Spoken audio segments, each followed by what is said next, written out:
Bé.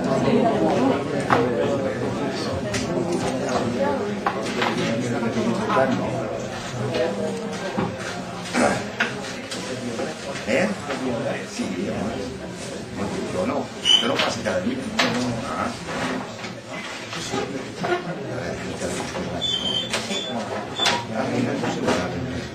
Perquè, bueno, que sempre... Bueno, jo crec que és interessant, ja ben quan no? Sí. I tant,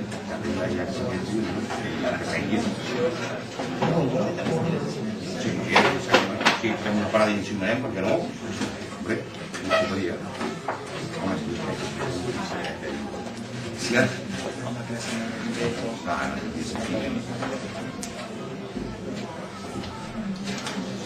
no hi ha res de si hagués hagut l'Ernest Folk, li haguéssim agraït aquesta idea de poder fer assaig periodístic, no? Generalment els diaris estem molt encotillats, tenim uns espais molt concrets, podem parlar dels fenòmens relativament i sempre amb molta pressa i tot és 30 pàgines. I en canvi se'ns donava la possibilitat de tenir una mica més de temps per analitzar un fenomen, no? Juntar-ho tot. I per tant nosaltres estàvem agraïts que se'ns fes això, no? Per tant tampoc no teníem cap intenció de fer un treball ni historiogràfic, però ja hi ha historiadors que si convé d'aquí 30 anys ho analitzaran, i tampoc un assaig polític perquè no és la vessant que toquem, sinó que hem intentat portar-ho al nostre terreny, que és el del periodisme, és el del contacte directe i és a partir de l'esforç que teníem més a prop, no? Molt bé, Miquel, defensem que dels problemes se n'ha de parlar, no? I a nosaltres ens sembla que l'ascens del vot xenòfob, a Vic en concret i a Catalunya en general, doncs és un problema, és un malestar que té la societat, no? També defensem que d'aquest tipus de temes s'han d'analitzar i potser els periodistes, com deia Miquel, doncs són qui ho poden fer, no? Uns professionals que poden interpretar l'actualitat. Nosaltres entenem, per exemple, els comentaris crítics que hem escoltat darrerament, no? Comentaris crítics que també han vingut de part de la classe política d'aquesta ciutat, doncs comentant que potser no era adequat fer aquest llibre, no? Parlar de Plataforma per Catalunya, perquè el que potser li fèiem era el joc a l'anglada, que és fer-li publicitat. Nosaltres això ho entenem, ho respectem, però no ho compartim, entenem que dels problemes se n'ha de parlar i, com comentava abans, doncs, l'ascens del vot xenòfob a Catalunya i a Vic, per desgràcia, doncs és un problema. El llibre què pretén? Doncs pretén analitzar aquestes armes que utilitza la Plataforma per Catalunya per haver-se fet un forat en l'escenari polític d'aquesta ciutat i d'altres municipis catalans. Què n'aconseguim al final, o què en traiem? Doncs un retrat de personatge, un retrat de Josep Anglada, que està assegut aquí a la primera fila, una radiografia de Josep Anglada que ens diu una cosa, i és una de les conclusions que hem aconseguit en aquest llibre, que em sembla que hem aconseguit, el Miquel ho comentava abans de venir aquí, que és que darrere de Plataforma per Catalunya no hi ha cap projecte polític, no? Només hi ha la voluntat de Josep Anglada, del seu líder, d'aconseguir el que es proposa, de satisfer el seu interès personal. El seu, el de Plataforma per Catalunya, és un projecte personalista, i veig que en Josep Anglada somriu i ell ho sap perfectament, no? L'Anglada i Plataforma per Catalunya en general no aporta solucions, no aporta solucions en matèria d'immigració, de gestió de la immigració, no n'aporten educació, no n'aporten sanitat, no n'aporten planificació del territori, no n'aporten agricultura. Doncs el que aconseguim és que aparegui l'Anglada més contradictori. L'Anglada que renega dels polítics però és el primer que viu de la política, l'Anglada que es defineix com a catòlic però practica la discriminació, l'Anglada que diu que no és racista ni xenòfob, això ens ho han repetit moltes vegades quan ens truca, per exemple, als mitjans de comunicació, però que cada afirmació que fa és un greuge cap als nouvinguts, i també una Anglada que diu que és demòcrata, i de fet l'han votat a les urnes, segurament si la paraula demòcrata el defineix, doncs potser s'hi pot utilitzar, però que mai ha acceptat la crítica, no l'ha acceptat fora del partit i tampoc dins del partit, perquè ell sap perfectament que qualsevol dissidència interna doncs, ha acabat amb el dissident fora del partit i amb ell tornant a marcar el guió, no, de Plataforma per Catalunya. De fet, mai ha admès cap altre lideratge que no sigui el seu, i de fet en l'entrevista, un exemple de l'any 92, que reflectim el llibre, l'any 92 Josep Anglada encara militava a Frente Nacional, no?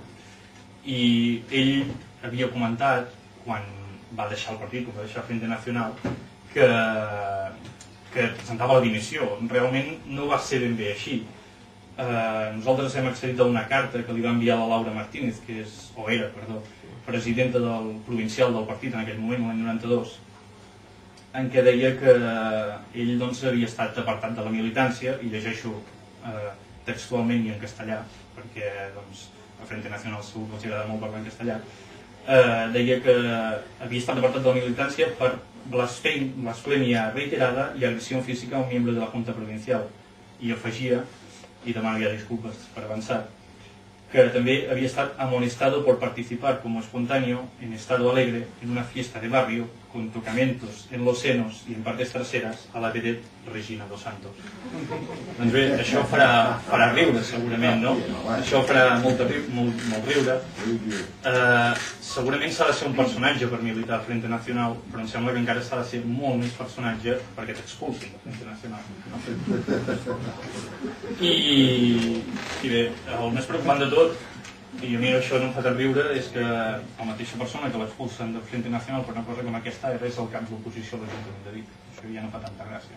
I és un procés irreversible, és un canvi d'època, i que nosaltres hem de ser conscients quins polítics volem per escollir aquest camí, no? I aquesta nova societat. I segurament els polítics que volem no són aquells que no exerceixen de polítics, sinó de piròmans. Moltes gràcies.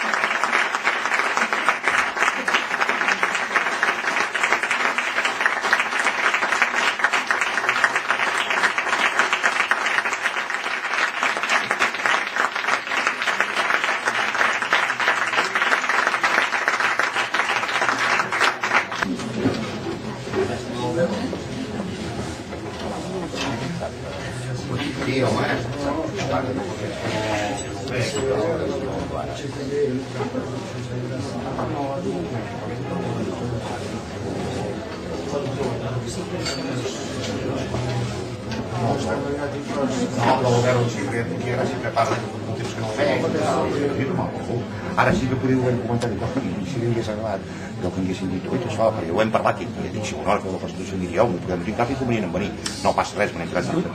És que feia molts dies, vull dir, com que anava a fer difusió, és una cosa molt clara editorial, l'ha enviat, els targetons, és d'això, allò que és una cosa que el diari, això és mentira, no, el diari no feia una nota. Home, no, sí, no. Ja no feia secret, jo ja ho sabia de la setmana passada que va sortir un article.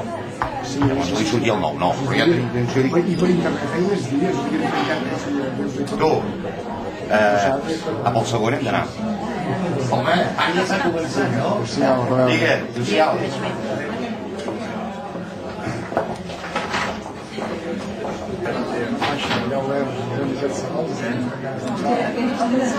La veritat és que la presència la teníem claríssim que hi hauria Josep Anglada i seria a primera fila i efectivament així ha ser. De fet, el nostre missatge, el nostre discurs no ha variat pel fet que ell fos davant, em sembla, Joan? No ha variat. L'únic és clar que hagués quedat més aigualit si hagués hagut doncs, l'Albert Tom i l'Ernest Foc com estava previst, però què hi farem? Crec que ha passat el que havia de passar. No? Sí. Nosaltres, el que deia en Miquel, que és cert que ens esperàvem que fos així, és perquè som conscients que si ell doncs, té aquesta actitud als plens de Vic, també és capaç de tenir-la aquí a la presentació d'un llibre que diu que li fa propaganda.